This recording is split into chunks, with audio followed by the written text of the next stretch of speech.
अनि के छ हौ डालमाजी? ठिकै छ। अनि के कसो छ हौ नयाँ नौलो? यस्तै चलिरहेको छ यी साथी, नयाँ नौलो। बिहान उठ्यो अल्छी लाग्छ,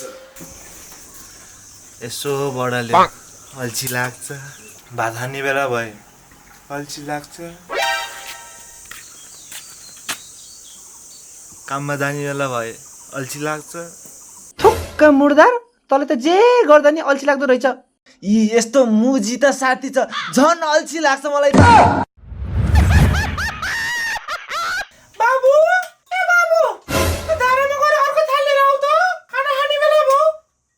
हे यो मम्मी कति काम लाउँदो रहेछ, मलाई अल्छी लाग्यो, म सक्दिनँ। हैन, यो मुर्दारले अल्छी नलाउने चाहिँ कहिले रहेछ हो? चुप लाग मम्मी तिमी। बज्जिया आमासँग बोल्ने तरिका त्यही हो तेरो। अहिले ल्याम्म दिन्छु नि थाहा हुन्छ, गाला चड्किने सिगान छड्किने अरे। थाहा पाएँ मैले, थाहा पाएँ। यस्तै भन्छ र मलाई झन् झन् झन् झन् अल्छी लाग्छ। होइन हौ साथी, आज त घुम्न जाऊँ।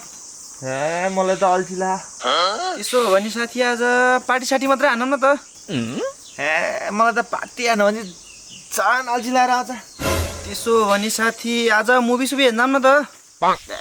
मुभी हेर्न भनेपछि मलाई झन् लास्टै अल्छी लाग्छ।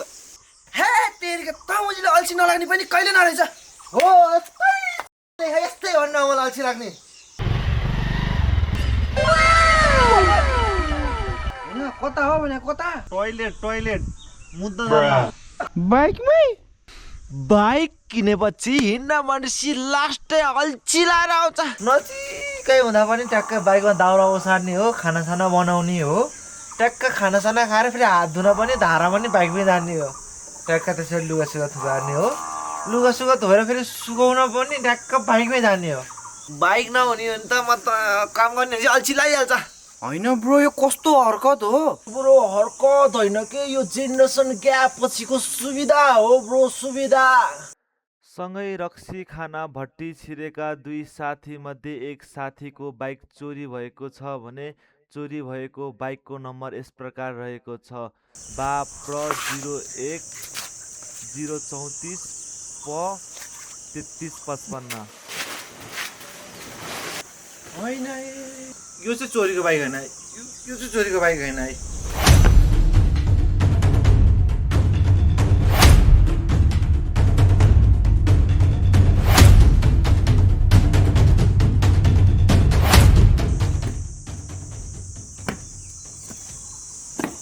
साला गदा रक्सी खाना भट्टीमा सँगै जाने अनि साथीको बाइक चोरेर भाग्ने। कहाँ चोरेको हो त, मैले हिँड्न अल्छी लाएर लिएर आएको पो हो त।